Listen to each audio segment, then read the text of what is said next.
Erdington, Birmingham, where children like Sasha and Katie spend about 20% of their time at the local primary school. So how do parents support literacy for the other 80% of children's lives and harness all the benefits of their cultural diversity? The role for parents and carers in their children's literacy is crucial. They are their child's first educators and are their enduring educators. Grapes.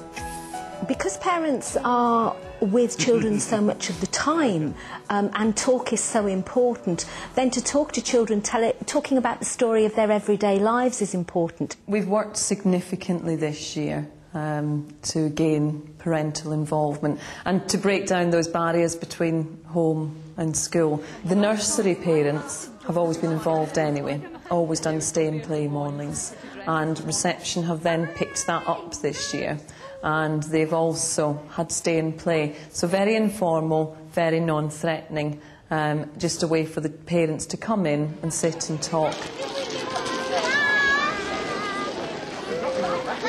Grab a seat, make yourself comfortable around the outside of the carpets. It's lovely to see you. I'd like to welcome all of you this morning to our Stay and Play Day. Hold your magic carpet, close your eyes, and we're going to go off to the seaside. What can you see? I can see. You can see the birds, I can see the seagulls. I can see the whale. You can see the whale. Oh, I can too, with the water coming up. I can smell some donuts. Donuts! Let me smell. All see if we can smell the donuts. Mums and dads, can you smell those donuts? Reading with children encourages confidence and a love of books. It's at the heart of the foundation stage curriculum and can be successfully delivered at school or at home. The teddy bear's picnic. I'm always reading to her before she goes to bed. When she reads a book, she looks at the pictures. She's very interested, very keen. What goes in the book, she wants to know all about it. We talk about everything together, share things together. I do think encouraging parents to come into the school, it does help a lot. Kipper Doria. First time I went to Amina's Stay and Play, I thought to myself, should I really go? Then I thought to myself, yeah, I should go. And when I did actually see it, I thought it convinced me more that they are doing good. It is helping her. When Amina was 2 years old, I started introducing like ABC to her, putting them on my bedroom walls, so she gets a good hang of it, so it helps her when she goes to nursery. I think it's very important for children to learn all like speaking, writing, reading. It's going to help them in the future. If they have an early start, they're going to get very far then. I think it's very important. What's happening in the picture, Mina? He went in the water. He went in the water. These parents from Bangladesh are just as keen to help with their daughter's literacy. Bengali is our maternal language. We teach them, homework. They go from school, little word. My husband help her as well. If the rabbit's running home. If they write and read is good, they're gonna qualify. They're gonna learn something more. In school, they can go anywhere themselves. Eat the cow. The school aims to build on parents' skills and enthusiasms like these because we know that children make excellent progress with support from home.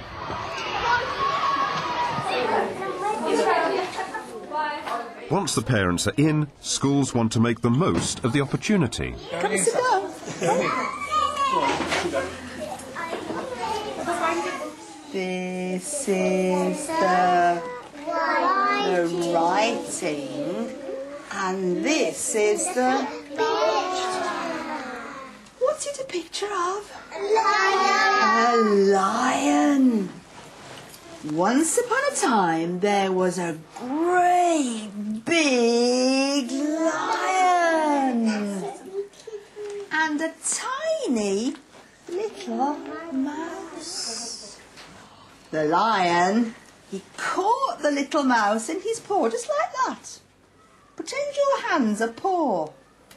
He caught the little mouse in it. The little mouse said, please don't hurt me. One day I might be able to... Sessions like these and information leaflets reinforce the advantages of regular reading times. Is panda in the... That's under. Is panda in the toy box? Yes. We go to the library, don't we? We got lots of books. In my past, it was you'd remember words as opposed to pronounce them.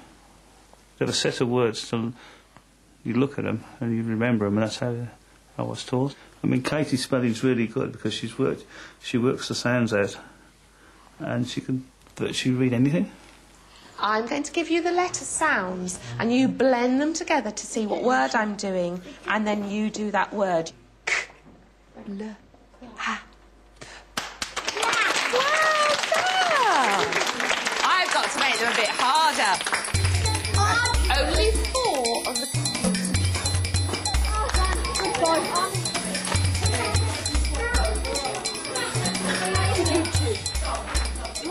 When they're playing, they learn a great deal more. They pick up things a lot more than they do with just somebody just talking at them. And when we come in here, especially on playing stage, that's when you really realise just how much play and how much they pick up. And it's just really, really surprising. It's insightful, I'd say, when you come in. What shape is it? A triangle, is it? Oh, well done. And next time these children come home saying they've been outside shaking pom-poms, parents will know why.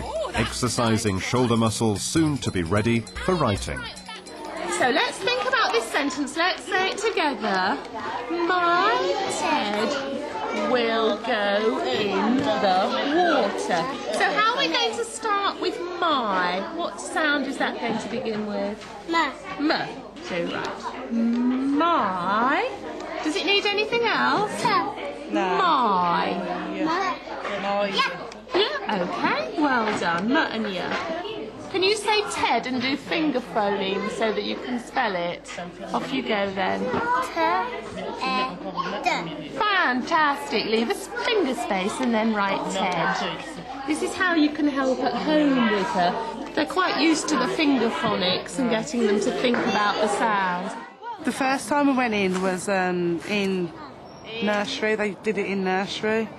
And they didn't do really writing or anything, it was just playing. And then when we come in here and could see that how she could write and read these words, it was amazing, it really was. It was such a big step forward. Yeah, it's just a good setup all round. Seems to be learning new things all the time. She'll come home and she'll tell us about all sorts of stuff. They take it in turns on the tables and they do learn. I mean, they sit in the circle and they learn their words and they learn how to be patient and wait their turn and things like that, which is, I think, is really good. But having fun's important as well. Yeah. You got to have fun to learn, don't you? We're starting to see the trickle of parents now come in, so much so the parents are saying to us, well, is this going to happen in year 1? Are we going to continue that in year 1? And we're saying yes, definitely. One of the big successes this year has been the involvement of parents on a school trip, on the reception school trip.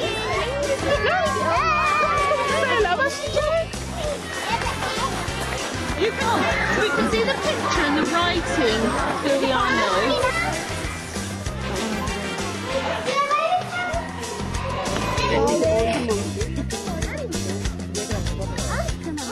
Children, can you read any of these words? What does it say? I can't pick up food with my young nose. You got it. Lots of speaking and listening opportunities here, helped along by using today's technology. Okay. What did Grandma say?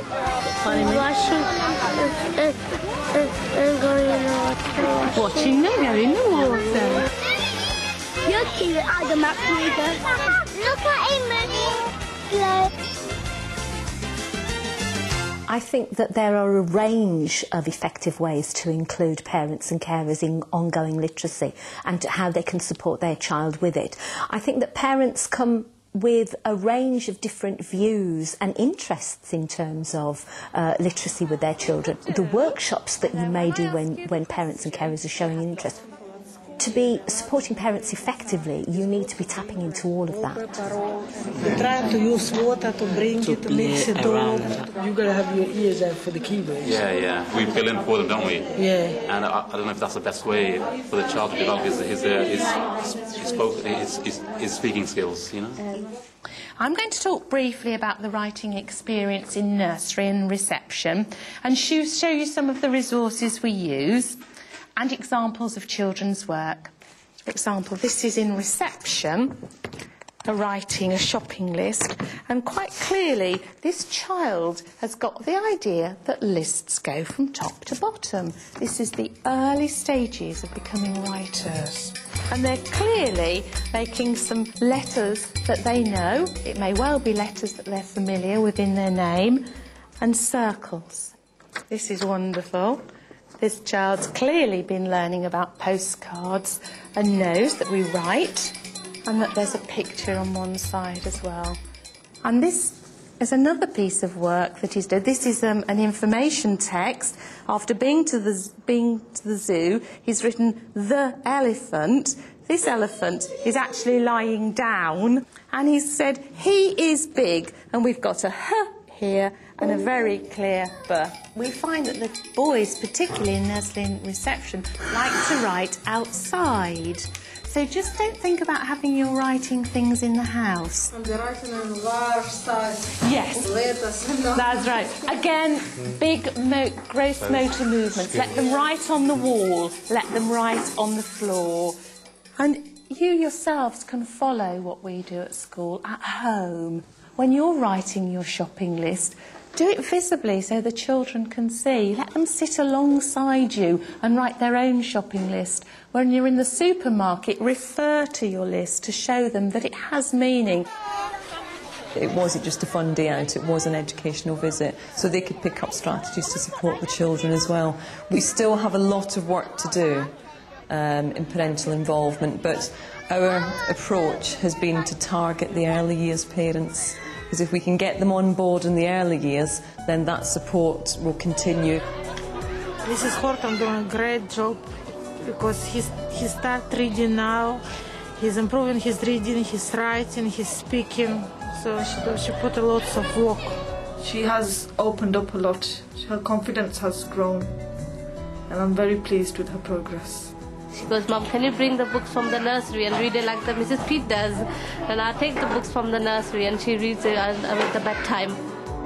I think the way they plan their day out is very good, even though they are playing, but they are learning something at the end of the day.